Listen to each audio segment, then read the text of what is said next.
was glad when they said, come let us go to the house of the Lord. I was glad when they say, come let us go to the church with no walls. You are my brother, you are my sister. From all over the world we are united in the house of God, in the church with no walls.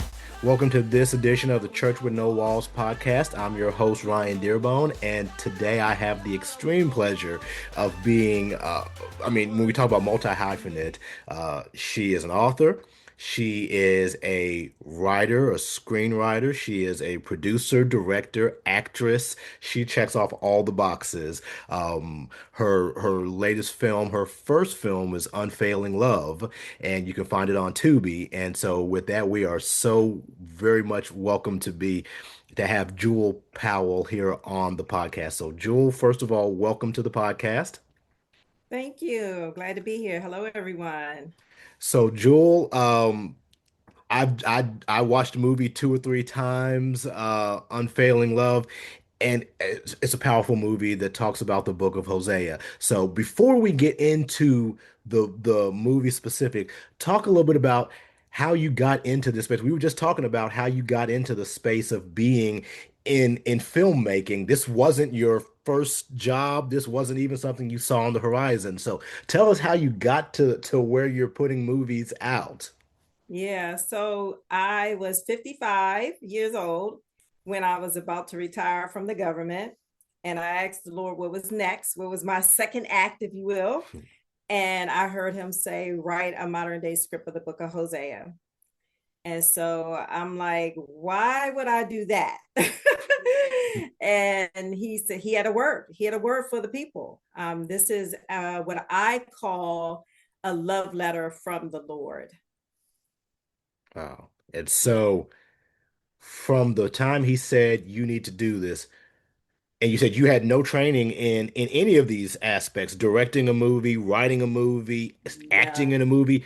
How did you start learning those pieces? How did you start learning how to direct? Because I mean, I'm in broadcasting and I've taken classes in it. It's not an easy thing. How to write a script, how to act. How did you start learning these things as you went along?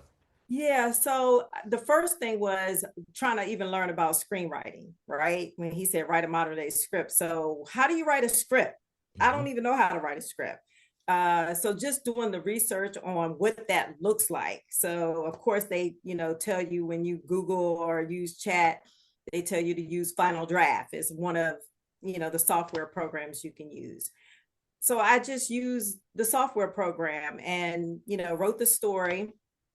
And it took me a while because, again, I didn't know what I was doing, but I wrote the script within a year. And what you really want to do, so there's a couple things for people for lessons. When God calls you to do something, he doesn't necessarily, you don't have to be qualified. You just have to say yes. Yes. And I just said yes. Okay, Lord, I'll do it. But in that process, you also have to do your research. You also have to, I knew my limitations because I was new to this game. So after I wrote the script, I went to script consultants. I went to my family and friends. I went to people. There was a process that I went through. First, I went to family and friends, let them look at it, let them help me, make it stronger. Then I went to script consultant, let them help me. So you do enough. You don't just write a script and think that you're the best thing since sliced bread and your first draft or even your fifth draft is good. You want to do something in excellence. So I think I went through about, I'm going to say maybe 15 drafts before I felt like it was solid. But again, going through those script consultants and talking to people that knew this business, that had been there, done that, that I had a tight script. And And you so, can't just trust yourself. as you're going through this, you said, obviously, you just said, God said, tell me to do it. So I said, yes. Were there doubts? Were there moments of like, I know you said to do this, God, but I don't know that I can do this. I can't do this in the way that you want me to, or in the excellence that I know that you expect of me. So I want to say that, of course, when he told me to do it, and I had never done anything like it before, I kept asking for confirmation. God, is this you? Because did you pick the wrong person? Did you speak to the wrong person? Right. So it was so crazy because when I cried out to him and asking him, did he tell me to do this? I had just finished the script and I'm like, okay, now what do I do? And he said, produce it. And I'm like, God, you got to speak to me. I got to know that this is you because I've never done this before. Within a half an hour, more so like 15 minutes, my neighbor calls and says, hey, they're filming a movie down at Nicole's house in my neighborhood. I can see it out of my front window. They're filming a movie. Do you want to be an extra? So literally within a half an hour, I'm walking down the street as I'm crying out to the Lord. Within a half an hour, I'm walking down the street and I hear action, cut, we got it. Okay. And I'm thinking, oh my gosh, like I saw it with my own eyes and I'm like, oh, I can do this. And just the faith that rose in me from just seeing them in front of my face. And then they asked me after I had this conversation with them, they said, oh, can we use your house as one of our scenes? And I said, yes. So I'm going to pause for a second because for years, starting around 2005, the Lord said, turn off all TV, news, movies, everything. He wanted me to turn everything off. And so I'm like, oh, but Lord, I like TV. I like, And so he said, you could watch one show. And I said, what is that? He said, A Different World. And so I was like, okay. So that was the only show that I watched for probably 20 years. The only show that I would watch. And trust me, when I know every word, every character, everything they did, I do. Right? So going back to when they came to my house to film that scene, who knocks on my door but Jasmine Guy? Exactly. Exactly. That's all I could do was laugh. The woman does not live in Maryland, okay? She doesn't even live in this area, let alone. She knocks on my door and I said, okay, God, I'm done. You confirmed I'm good. We're gonna do this movie. Wow. And once I got that confirmation, it was on. It was on and popping. I had no doubts that I could do it. I knew that I needed people smarter than me. So like my DP, and that's another whole God story. My DP, director of photography, I made him co-producer, co-director because he's been in this industry longer. And so I knew I needed people that had done this longer than I have to help me with this project. So I didn't have to really do it alone because I had people that were smarter than me that had been doing it before. So that's some I mean, when you talk about is God telling you something, it doesn't seem to get any more than literally the person you've been watching for 20 years coming to your door. That if there's ever a sign, that's a sign right there. I'm talking to you. That was the sign. I took a picture with her. I'm like, you just don't even understand what this means right now. And what was so crazy was the next year she was back again because they did that was the first Christmas movie that they did over here. And then the second Christmas movie they did back at the same house. And then this time I was working on the set and they had me as her assistant. Oh, nice. So y'all are best friends now. That's cool. Yeah, that was so cool. Are you going to be able to get her in your next film then? I'll get her in one of them because I love Jasmine Guy. That's so cool. And so you started producing it and directing it, and you had told me the same thing kind of happened when it came to playing your role, playing the mother in the film, that you didn't think you were qualified for that either, but you ended up playing the role of the mother. Talk a little bit about that. I literally could not find anybody to play the role. I reached out to so many people to say, hey, that I knew was acting, reached out to them, if I just was trying to find this mom. And I couldn't. And so I said, Lord, what are we going to do for a mother? And he said, you do it. I'm like, Lord, I don't act, right? I don't act. Now, the truth be told, when I was 18 years old, I wanted to go to LA and act. I really had it in my heart, but I hadn't had any training or anything. So when he said, you do it, I'm like, but you know, I don't want to mess the film up, right? So I did it and I loved it. If you were to ask me out of all four of them, which one was the best? Oh, I loved all of them. I really did. Nice. And so the story in Unfailing Love follows the book of Hosea. So you've got Hosea, the main character, who's looking for love. He wants to be a husband, he wants to be a father. And initially, and I don't want to spoil too much if I want people to go see it, but we'll talk, kind of talk around it. So Right, he right, he is first told, he first is looking at one woman and thinks that that's the one. But God says, no, it's literally the woman who is considered, I guess, a prostitute or a woman of the night, what you would call it, who is nearby, and they run into each other, they fall in love from there. But like with everything, it's not an easy story. So as you were thinking about putting this together, how did it come together for you? It's like having this man, and obviously you're following the Bible, but adding in some elements that people of today will understand and be able to feel the story and understand the writing of the Bible. yeah. So that's so interesting because when God said, write a modern day version of the book of Hosea, I'm thinking that book is so old. How the heck am I going to do that? Right? He was talking to Israel, Hmm. Hmm. like, Lord, that doesn't even make sense to me. But it did because, he knew what kind of story he was going to get from me. And, sometimes I wondered at first, was it too gritty in a sense? Because it's not your typical Christian faith-based film. Yeah. It's not that corny type of thing. Right, This right. is real.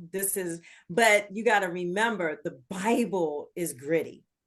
The Bible is gritty. David committed adultery. David Hmm. put her husband on the front line and was a murderer. He pretty much killed him. You got all of these gritty stories within the Bible. So I prayed and I asked God, before we even put it out there, was he pleased with it? And he said, I knew who I was going to, he said, he chose me because he knew who he was going to get. And so, yeah, I'm from the DC area. So, grew up with some stuff, Yeah, yeah, yeah. so yeah, I just took from my life and like he said, might write a modern day version. And I liked in the film, well, A, the acting was good. I enjoyed all the acting, but I also enjoyed the fact that even though you could, if you've read the book of Hosea, you see the parallels, you see how it goes, but if you haven't, it still hits on you. It still hits on his struggle as a man of God and a man of faith, to not to listen to the people around him who were telling him to leave her alone, to not look at the circumstances of her pimp basically telling him leave her alone, the fact that she's coming and going. He still stands hard to the Bible. He stands hard to his belief in her and his belief in their love, and that prevails over it all. And I think for anybody who watches that, when we're in a society where it's quick to divorce, quick to move on, quick to leave, he reached his breaking point, it seems, several times, but he never left. And I wanted to, and I prayed about that because I knew that Hosea represented Jesus. And I wanted to show what I thought was realistic because we have read in the Bible where Jesus is man, right? He's man and he's the son of God and he's, fully God, right? So there's some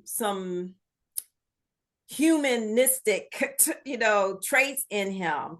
One was when he was about to die, he was like, Lord, if you could take this cup from me, right? It Right. showed his human part, right? And so I just felt that part of his human part was that part.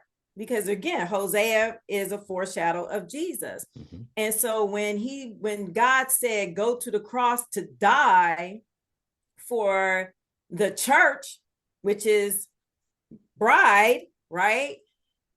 He's probably saying, you know what, she done committed adultery, she done, look at all the sins that we have committed.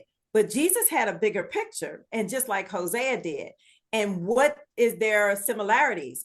Obedience to God, having a love for the Father. So that's what I wanted to demonstrate. And so I did a lot of research from Hosea perspective and from Jesus perspective to put that into also our perspective, because people were in the movie theater yelling at the screen, don't go back, don't go back to her. Yeah, yeah. And a lot of men who I've talked to who have seen it, they're like, I couldn't love like that. Like, there's no way I could do that. And you're absolutely right. You cannot. In our flesh, in our human flesh, we cannot. But Jesus, that's why he did it. That's why he was called to die for us, because he could do it. So based off of that, you said, people who watched it, what did they think about the church scenes? Because I know for me, like when he would get up and he would talk to the church members, and some of them would get mad and they would leave out of the room, and it seemed like he was saying things that they just didn't want to hear. What was the reaction from the audience? Because I'm just curious, just my thoughts versus how everybody else saw those scenes. Well, I haven't heard anything about the people commenting on the church Mhm. scenes, but I think with anything, if you think about when Jesus, his word, right? It says that the word is offensive. I Convictable. mean, you think about what's going on now. People who are Christians, we're offensive to people, Hmm. right? When we talk about our beliefs and stuff like that. So I think that is what it represented, because Yeah. a lot of what I wrote was literally a metaphor of the Bible. I just depicted what was in the Bible, Yeah. that Jesus wasn't loved by everybody, and it shows that in the Bible. You can read that in the Bible. So why would he be loved in the church by the Yeah. church folks? It's us who also condemns him. Yeah. Yeah. And it felt like a lot of those people probably felt convicted and they didn't want to hear it. So they were walking out the door because they don't want to hear this Yes, guy, especially this guy who is married to a prostitute, prostitute, right? telling them about their morality and how they should love God. And like when he talked about talked about his kid and said, when you see my kid, all that stuff, I felt like they were very much, don't you tell me how to be a Christian when you're with this woman who is everything but, and it didn't take till the end for them to finally get past that. Yeah, so that's a good point you bring up, because you got to remember Hosea was back, the book was written back for Israel, right? And Israel did exactly that. They were like, they didn't listen to Hosea. They didn't want to hear his messages. Why? Because in Israel, their laws said that you couldn't even touch a prostitute. So you being married to a prostitute, I'm not going to listen to you, Hmm. right? Yep. Those are some of the things when I was researching that I was like, oh, I got to capture that in some way. And so that's how I got to that part of the scene. Well, I mean, like I said, it was a powerful movie. So once you got the script written and you're starting to go through the process of producing, directing, and acting in it, how long did it take for the entirety of all of that of filming and putting the movie together? So I wrote the script in a year. We did 12 days of shooting, Wow. and then by that, so that was in September, and then by July when did I do? I think, yeah, July I did my premiere. Wow. And Yeah. so was that premiered on Tubi, or was it premiered before then It was premiere. It was a premiered a year before Tubi. okay, okay. So then how from there did you make it from your premiere of the movie to getting it on television? So that was a long process because, I didn't know that I needed to have a distributor right away. If I'm being transparent, I didn't, because again, I've never done this before. So I ended up finding a sales agent, and that sales agent was responsible for getting me on platforms. And it took a long time. It took 9 months for him to get me on to Tubi and other platforms, because I'm on Roku now and I'm on Prime Video. So it took a minute, but I know now for this next movie to have all of that stuff prepared for ahead of time. And so what is it like to actually see the vision that God gave you come all the way through? Now it is something that is consumable literally for everybody to be able to go on, whether it's on their TV, what their phone, whatever, they can watch the movie and be able to get something from it. Undescribable. Never having done it, never having this in my plan for my life. The first time I went and sat in the theater before we did the premiere, I wanted to make sure that the movie was being shown nicely and correctly, Yeah. that everything was working right. I didn't want any mistakes on the first day, right? So when I sat there in that theater by myself watching the movie on the screen, all I could do was bawl almost the entire time, Mm. because it's undescribable to see. And it's such, I mean, I know I'm a little biased, but it's such a beautiful story. And I just looked at it as an assignment from the Lord, and that I was in this mode of, okay, I'm just going to do what the Lord tell me to do. But in the end, I saw, while I was watching it, I saw such love of Jesus, that I couldn't believe that we actually pulled it off to show his unfailing love for us. And so you said that there's also an ebook there's a companion to the movie. Talk a little bit about that. Yeah, so I felt like there were so many people that said, I don't know that, but so many people did not even know about the book of Hosea, first of all. And then there were so many didn't even know, they knew about the book of Hosea, but they had never read the book of Hosea. So I wanted to, and I felt like this is what God said, to do an ebook so that we can show how it was back in those times and how it is right now, and just compare some of the scriptures and compare it to some of the clips in the film. So we put together a free ebook that people can download from our website. Wow. So now you've got Unfailing Love in your back pocket. Are you able to share what you're working on next? What the next movie or next project looks like? I'm so excited about this next one. We just finished filming it. Well, this is March now. We just finished filming it in January. Ah. So it's a Christmas movie, and basically it's inspired by A Christmas Carol.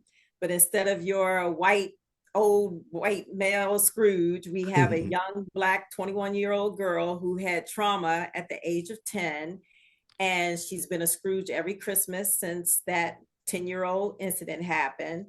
And so we have to go through her past, present, and future. Hmm. And so, yeah, it's a beautiful story. It's a faith-based version of A Christmas Carol.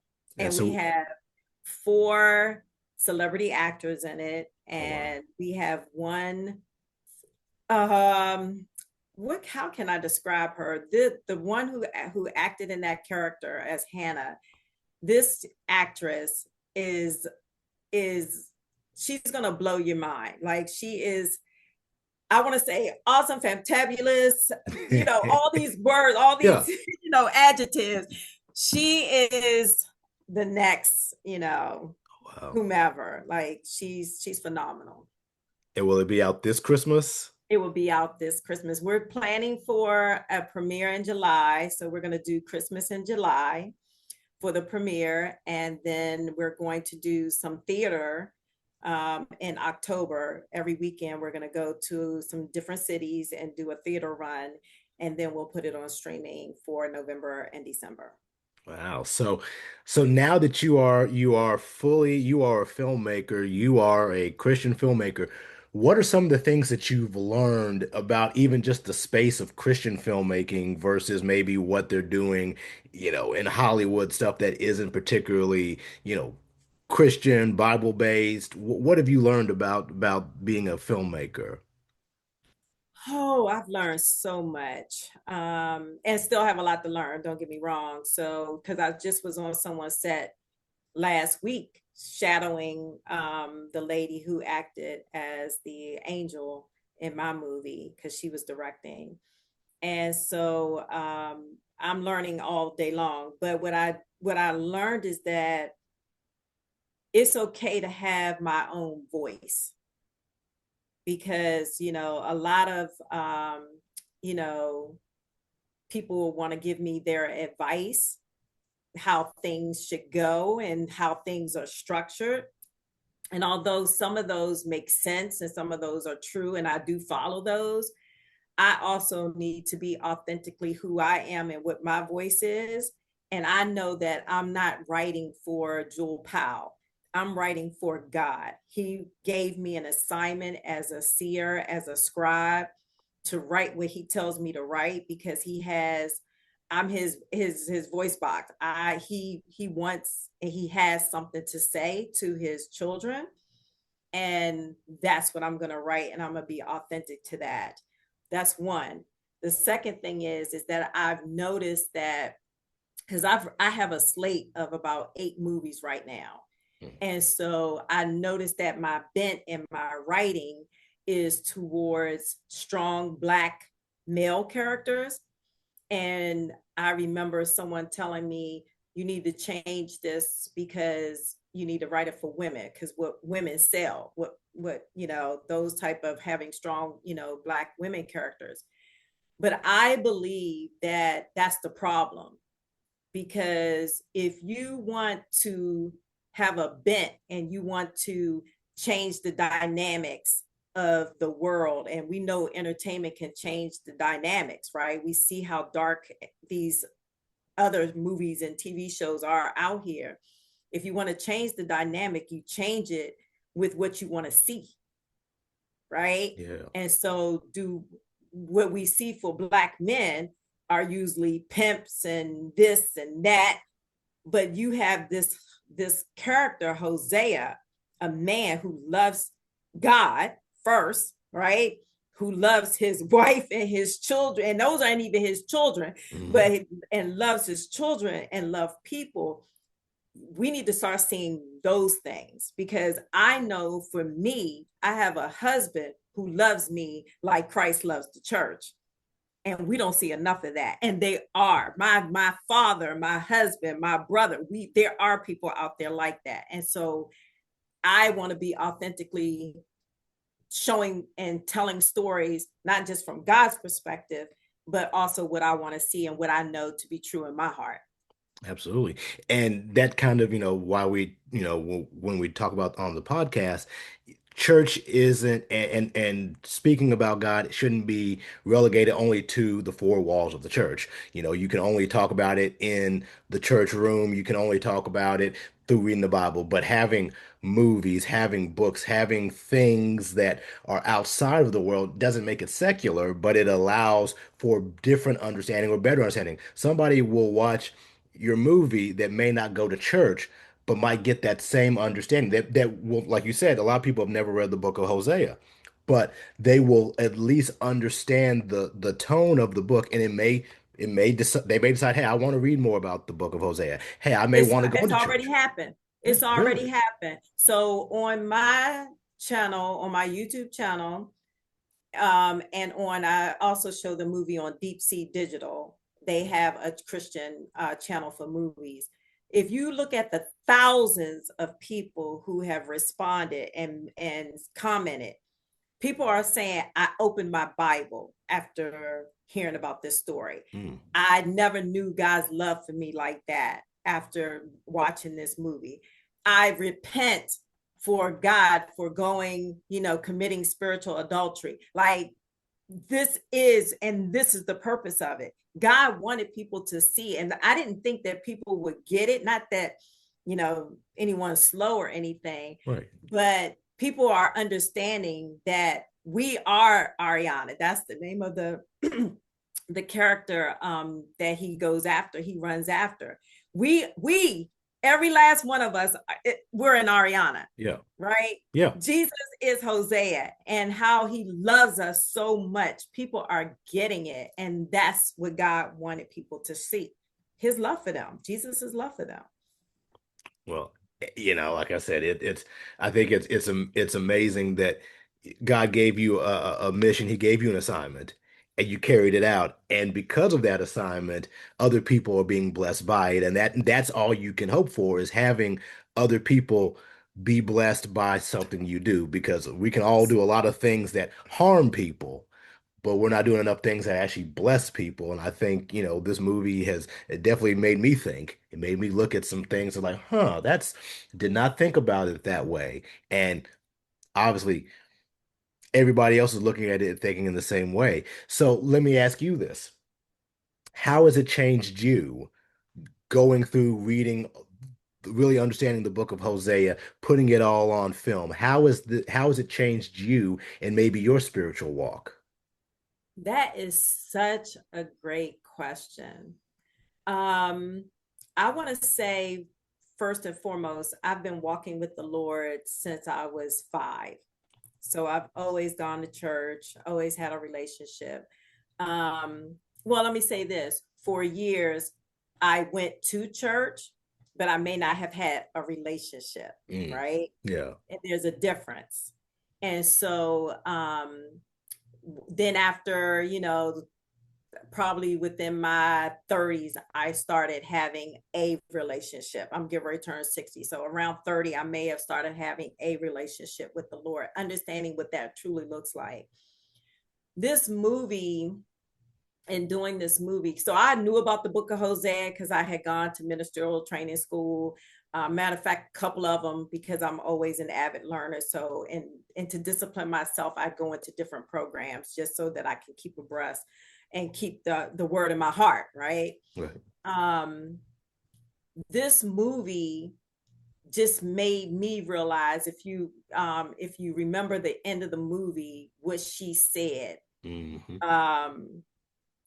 that's my heart, is that for me, I need to make sure that because he demonstrated such great love for me. Like, you got to remember, I wrote this stuff, right? Yeah. So it came from my heart. Because he has demonstrated such great love for me, that I have to give it to others. That's the grace that he gave me, that I have to give to others, is to love like he loves. Yeah.